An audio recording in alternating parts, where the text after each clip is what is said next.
आपण डिस्कस करणार आहोत आज झोप कमी लागण्याबद्दल. अ, आपण आधी मेडिकल किंवा फिजिकल पर्स्पेक्टिव्हनं बघू आणि एनर्जी पर्स्पेक्टिव्हनं पण बघू. जनरली जेव्हा झोप लागत नाही तेव्हा काय होत असतं, तेव्हा बरेच विचार येत असतात. तेव्हा दमलेलं असतं पण झोप लागत नाही असं पण कधी कधी होतं, किंवा कधी कधी दमल्यासारखंच वाटत नसतं, उत्साही वाटत असतं. दुसरी एक गोष्ट याला कोरिलेट केली जाते, ते म्हणजे इमोशनल स्टेट. समजा काहीतरी भांडण झालेलं असेल कोणाशी तरी, किंवा कशाचं तर प्रचंड टेन्शन असेल, तर अशा वेळेला आपण थोडेसे उत्तेजित असतो आणि मग झोप लागत नाही. अजून एका गोष्टीला याच्याशी रिलेट केलं जातं, ते म्हणजे प्रकाश, म्हणजे आपल्या खोलीतले लाईट्स आणि स्क्रीन्स, म्हणजे मोबाईल किंवा लॅपटॉप. काय होतं, जेव्हा आपण आपले डोळे उघडे असतात आणि डोळ्याला सतत लख्ख प्रकाश दिसत असतो, तेव्हा ते सिग्नल्स मेंदूपर्यंत जातात, पण इथं असणाऱ्या पिनियल ग्लँडपर्यंत पण जातात.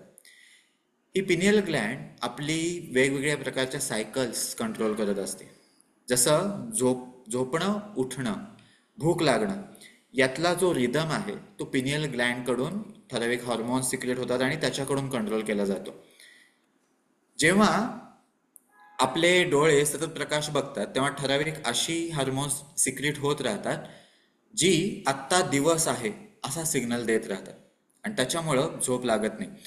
प्रत्यक्षात काही तास अंधार असल्यानंतरच हे सिग्नल्स बदलतात आणि डीप स्लीपमध्ये जाता येतं. म्हणजे जर आपल्याला गाढ झोप लागत नसेल, झोप लागती पण उथळ लागती, म्हणजे मोठी छान झोप लागल्यासारखं वाटतच नाही, तरी सुद्धा हे आपण बघायला पाहिजे की आपण सलग अनेक तास झोपत आहोत का, की अधेमध्ये आपण उठत आहोत, किंवा थोडी झोप रात्री 4-5 तास, मग दुपारी 2-3 तास, तर ती झोपेची क्वालिटी मेंटेन नाही होणार. पण हे झाले फिजिकल पर्स्पेक्टिव्ह. आता आपण मुख्य बघू की विचार, परत परत येणारे विचार, स्ट्रेस, भांडण झालं आणि रात्री न झोप लागणं, याचा एनर्जी पर्स्पेक्टिव्ह काय आहे.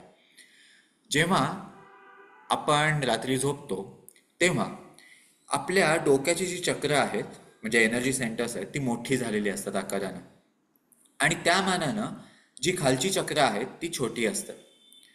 पण ज्या व्यक्तीला इन्सोमनिया आहे किंवा झोप लागत नाही, त्यांच्या जर चक्रांना आपण स्कॅन केलं, म्हणजे त्यांचे चक्रांचे आकार जर आपण तपासून बघितले, तर असं लक्षात येईल की खालची चक्र अजूनही खूप मोठीच आहे.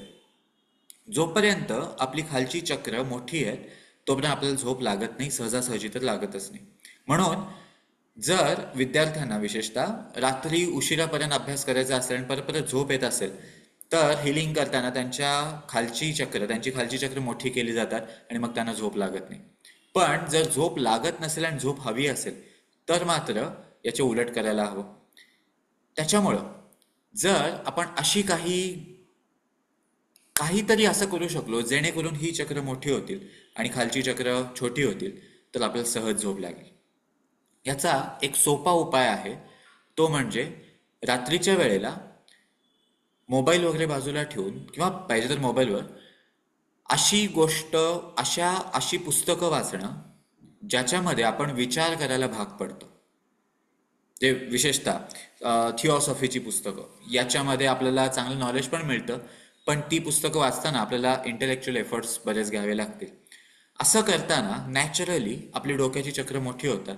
ऑलरेडी रात्र झालेली आहे, ऑलरेडी आपला दिवस संपलेला आहे, आपण दमलेले असू, आणि आपल्याला सहज झोप लागेल आणि शांत पण झोप लागेल.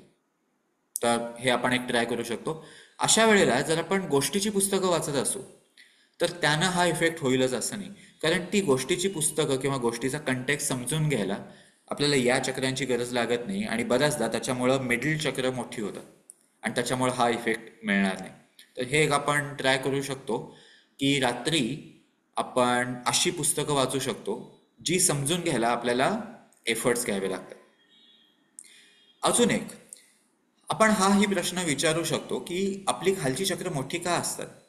त्याचं कारण आहे आपले साठलेले इमोशन्स आणि विचार.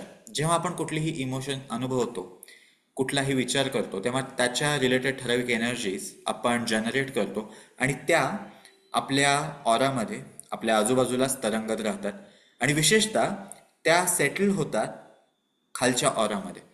या सगळ्या इमोशन्समुळं, या सगळ्या एनर्जीजमुळं आपली चक्र उत्तेजित होतात, त्यांचा आकार वाढतो. त्याच्यामुळे जर आपण असं काही करू शकलो की विशेषतः मधल्या भागातली आणि खालची चक्र त्या मानानं कमी लहान होतील, तर आपल्याला शांत पण वाटेल आणि झोप पण सहज येऊ शकते. याचा एक साधा सोपा उपाय तो म्हणजे जे आता आपण मेडिटेशन करणार आहोत, मेडिटेशन ऑन ट्विन हार्ट्स, ते संध्याकाळी किंवा रात्री करायचं. जेव्हा आपण मेडिटेशन ऑन ट्विन हार्ट्स करतो तेव्हा काय होतं, तेव्हा भरपूर एनर्जी येते आणि ती आपल्या चक्रांना क्लीन करते, त्यातली डिसीज एनर्जी काढून टाकते. असं जेव्हा घडतं तेव्हा ऑटोमॅटिकली या त्रास देणाऱ्या एनर्जीज किंवा विचार कमी होतात आणि आपल्याला शांत झोप लागू शकते. हे शक्यतो जर आपण संध्याकाळी केलं तर त्याचा इफेक्ट काय, दिवसभरात जो स्ट्रेस आणि जे विचार आपण ॲक्युम्युलेट केलेले आहेत ते एलिमिनेट व्हायला मदत होते आणि त्याच्यामुळं त्यानं चांगली झोप लागू शकते. हां, जर आपण खूप जास्त उशिरा करत असू तर त्यानं परत आपल्याकडे खूप जास्त एनर्जी पण येते या मेडिटेशनमध्ये आणि मग झोप लागत नाही असं होऊ शकतं. त्याच्यामुळे संध्याकाळचा पिरियड हा याच्यासाठी जास्त चांगला आहे.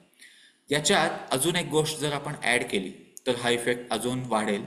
ते म्हणजे मेडिटेशन करताना आपण जर आपले पाय एका टबमध्ये पाणी घेऊन त्याच्यात मीठ टाकून बुचकळले तर हा इफेक्ट अजून छान वाढेल. म्हणजे काय करायचं, एक टब घ्यायचा, त्याच्यात पाणी घालायचं, त्याच्यात एक मूठभर मीठ घालायचं, पाणी किती, आपले घोट्यापर्यंत पाय बुडतील इतके, आणि मग मेडिटेशन ट्विन हार्ट्स करायचं.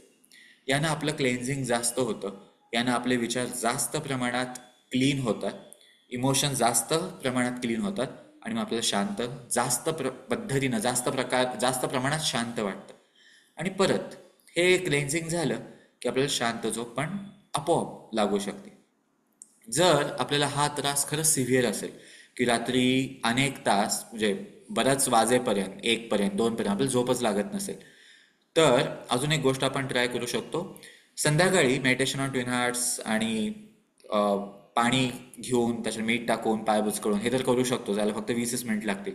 शिवाय संध्याकाळी आपण अजून एकदा आंघोळ करू शकतो आणि मीठ लावून आंघोळ करू शकतो. यानं परत एकदा ही जी सगळी चक्र आहे तिथल्या ज्या अडकलेल्या साठून राहिलेल्या एनर्जीज आहेत त्या पटकन क्लीन होतात आणि आपल्याला शांत वाटतं, अंगदुखी पण कमी होती, विचार पण कमी होतात आणि आपल्याला जास्त चांगली झोप लागू शकते. त्याच्यामुळं आत्तापर्यंत आपण 4 गोष्टी डिस्कस केल्या. पहिली, स्क्रीन टाईम कमी करणं.